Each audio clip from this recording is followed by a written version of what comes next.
kenapa kita naruh poster-poster itu, kenapa ada fotonya dan lain-lain sih. Dan dari bentuk furniture-nya juga.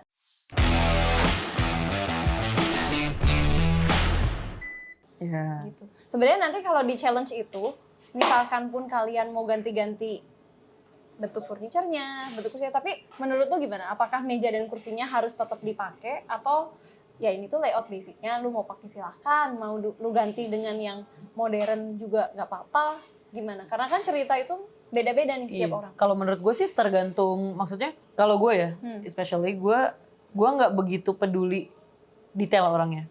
Gue bukan ya, kalau lu kan sampai ini kok nggak dicamfer misalnya gitu. Kalau gue kan selama story-nya terlihat oke, menurut gue itu oke. Nah, terus story yang oke itu kan ya itu kayak yang lu bilang, story orang tuh beda-beda.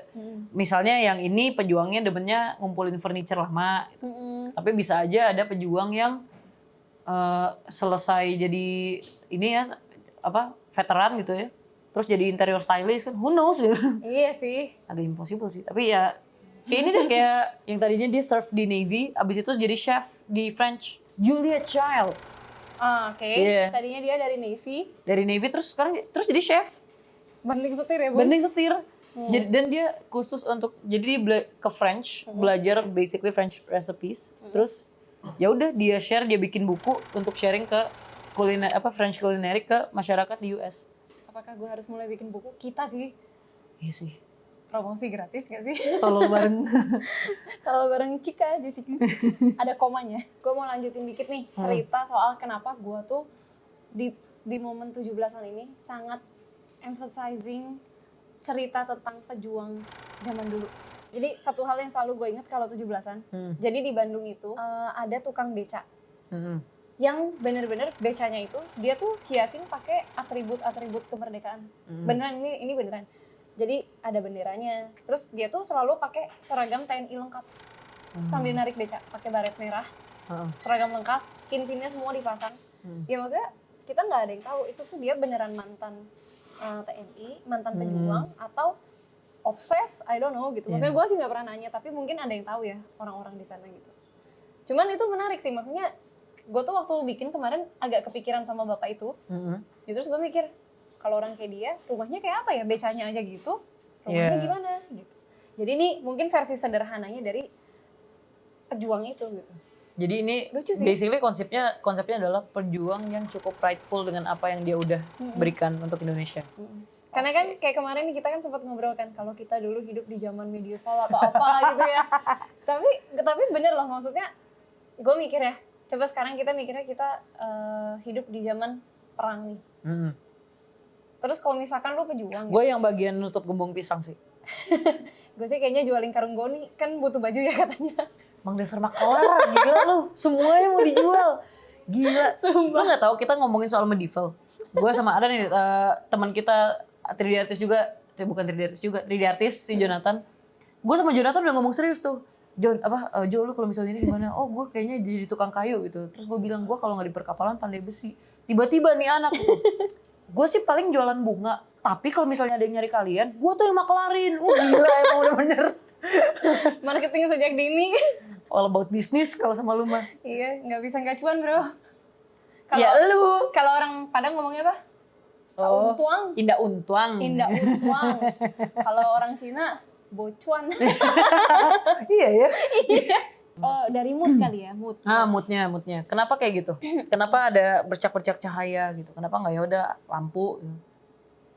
Karena buat gue itu tuh lebih intimate sih, lebih dapat feel-nya. Kenapa lo ingin menggambarkan ya suasana yang intimate? Karena sebenarnya buat gue tuh momen ini ya, momen 17-an ini untuk orang yang mengalami, pasti dia tuh berkesan, tau gak sih? Apalagi misalkan kalau misalkan kita seorang pejuang lah ya. Yeah. Pasti inget gak sih kayak ya pun udah 78 tahun nih sejak gue terakhir megang si bambu runcing itu. Kalau dia berjuangnya nggak pakai bambu runcing? Ya pakai garpu kali. Yang penting kan bisa nusuk. Tapi gitu maksudnya. Terus kalau untuk pencahayaannya emang aim-nya itu adalah golden hour. Karena golden hour itu menurut gue adalah pencahayaan natural paling intimate. Ya kan maksudnya orang aja kan chasing the sunset gitu gak sih? Tapi ya sebelum terbenam gitu, itu golden hour-nya gitu. Terus ini lighting ini emang gue arahin ke arah lukisannya sih sama kursinya, karena kan kayak itu kayak buat gue itu main highlight-nya di scene ini. Terus ini apa nih? Botol parfum? Botol arak. Apa alasan lo naruh this particular objects on the table? Kalau di sini kan dia ada lampu ya, lampu meja, terus misalkan lampu sconce itu loh, apa sih, lampu dinding ya? Itu kan untuk penerangannya sebenarnya, penerangan aksen gitu. Untuk mejanya juga kan itu, gue pilihnya tuh itu, tau gak sih, Bankers table lamp. Oh, yang ini Gringotts. Iya, kayak gitu. Kayak itu kan di zamannya sangat populer gitu. Biasanya kan hijau tuh kalau lo tahu. Cuman nih gue pilih warna yang lebih kalem lah, biar masuk gitu. Karena yang mau gue highlight kan kursinya, kalau itu hijau juga kalah nanti dia. Kasian. Iya dah. Terus ya kan ini di mejanya tuh ada surat. Ada surat juga. Terus ini ada tumpukan-tumpukan buku. Tumpukan bukunya tuh ya itu part of styling sebenarnya, tapi ya maksudnya ya kita aja punya tumpukan buku bro, masa dia enggak. Ini kan tapi ada di sini gara-gara kita mau syuting. Ya kan namanya styling kan makanya. Ya cuman kan itulah memberikan efek kehidupan gitu ya. Maksudnya kan hidup tuh nggak make sense lah ya. Ya hidup tuh kan emang nggak make sense. Kita aja yang kasih makna. Existentialism. Ya tapi maksudnya ini sih kayak lu kalau punya desk gitu ya atau meja belajar gitu. Ya kalau lu bukan orang super rapi kayak si Calvin gitu, yang mejanya harus kosong ya. Kalau lu emang lagi kerja ya mungkin di sini tuh ada buku lu. Ya nggak sih, ada buku-buku. Kalau meja kerja gue sih nggak ada buku. Kertas aja bertebaran di semua tempat. Iya kan lu kan cara belajarnya gitu. Bacain satu-satu gitu kan. Kacau. Nah, terus ini lampu jadul ini. Iya. Sebenarnya itu tuh kayak apa ya? Satu piece yang kayak mungkin itu tuh kenangan masa lalu lu, ngerti gak sih? Kalau di rumah gue nih, kayak papi gue kan seneng banget ngoleksi barang yang, bukan ngoleksi sih, tapi kayak dari rumah emak yang di Wonosobo ini, kita kan punya banyak kayak radio jadul, terus lampu-lampu tua, terus yang apa sih, piringan hitam gitu ya. Nah itu kita juga bawa pulang, kita bersihin, kita preserve, bahkan dibetulin gitu. Kalau bisa dipakai lagi. Kayak kita kan juga ada radio jadul kan masih nyala juga gitu sebenarnya. Ya kita seneng kayak gitu. Dan mungkin ya gue naruh ini di sini kayak ya udah itu salah satu bentuk kenangan masa lalu yang dia preserve untuk dibawa sampai sekarang gitu. Terus ya ini ada radionya, terus kenapa radionya di kursi, karena ya itu kadang orang tuh brainless aja gitu ya, ibaratnya kayak kita naruh helm di sini gitu. Enggak, tapi maksudnya gini, kayak kalau pas meja lu penuh nih, ya apapun yang menurut lu saat itu gak penting ya lu pindah. Iya gitu sih. ya, sebelum dirapihin dipindah dulu. Iya bener, maksudnya kayak ya at least lu ada space dulu, lah. Do your work dulu baru ya toh radio taruh situ kan masih tetap bisa didengerin ya gitu. Sama ini dari post pro-nya ya, post pro. Ini kan kita bikin tuh dia agak rustic. Agak rustic dan ya kayak vibe-nya itu vintage banget.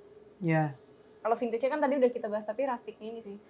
Ini kan kita vignette juga si pinggirnya supaya ya itu fokus gue tuh pengen ke tengahnya doang gitu. Kayak apa yang pengen lu highlight pertama kali ketika lu lihat ini gitu. Fotonya sih emang. Fotonya kan. Fotonya tuh langsung.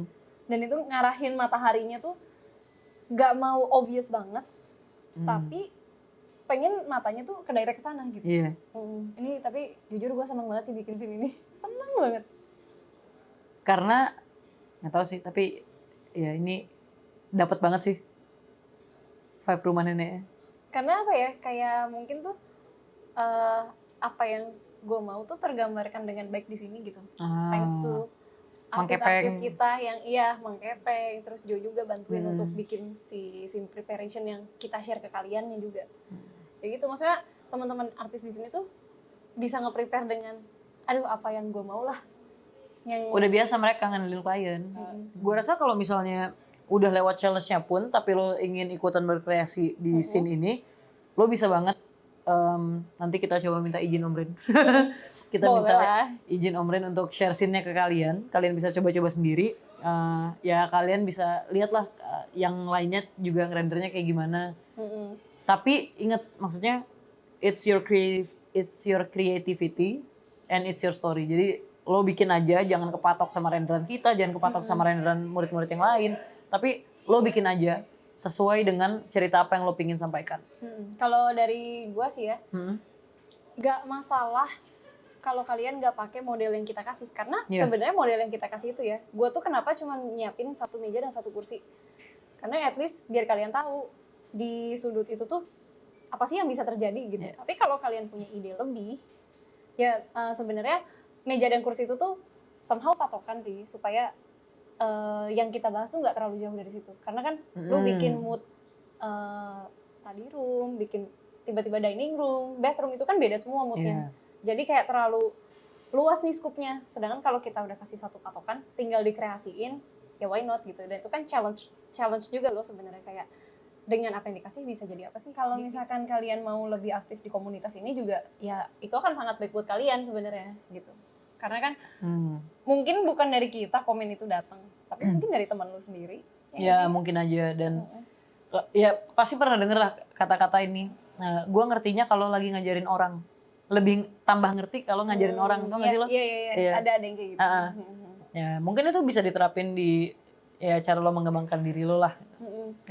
Ya terus ya making new friends lah, nggak ada salahnya. Nah, nggak ada salahnya punya teman banyak, koneksi banyak gitu. Kalau misalnya nanti butuh uang, kan nggak perlu pinjol. Kalau sama teman kan nggak ada bunganya. Kata siapa? Lu kan temenannya sama gue. Maka dari itu unfollow. Parah. Ya untuk pembahasan renderan dan topik hari ini segitu dulu. Thank you udah nonton, dan jangan lupa untuk subscribe channel kita atau follow juga Instagramnya 7 Academy dan 7 Studio, karena di situ kita banyak banget sharing tentang tips and trik, tentang renderan murid. Kalau kalian murid pernah beli course atau bahkan kalian pernah ikut workshop dan renderannya bagus, kita beberapa kali memajang renderan siswa untuk ngasih kalian platform lah untuk inilah. Give the stage for you. Ya bukan stage banget Enggak lah, juga tapi sih. kayak ini loh bantu inilah, bantu nerbitin porto lah istilahnya. Iya, gitu. Yaudah, pokoknya intinya lo bisa gabung di 7 Academy, komunitas Hafiz ID. Channelnya banyak terbuka buat kalian, mau gratisan juga ada, mau berbayar juga ada. Jangan lupa untuk subscribe di YouTube channel kita, jangan lupa juga untuk follow kita di Instagram 7 Academy dan @7 Studio. Dah. Sama sekian TikTok. dari kami. Apa? TikTok. Oh ya TikTok, gue lupa namanya apa. Mana ya bro? Ya nggak apa-apa dah. Kita juga dari TikTok, ntar lihat aja. TikToknya Om Ray. Oh sama ya ini YouTube 7 Academy.tv ini kan kalau nggak salah kita juga ada playlist yang benar-benar ngajarin dari awal kan? Ada yang 30 days. Ya yang 30 days. Corona 3D Max Corona. Nah kalau misalnya lu pakai 3D Max sama Corona, terus ya maksudnya mau cari-cari tahu dulu basic render skill yang kalian bisa dapetin apa kalau misalnya bareng sama kita, kalian bisa cek di situ, itu ada playlistnya lengkap. Oke? Oke. Yaudah.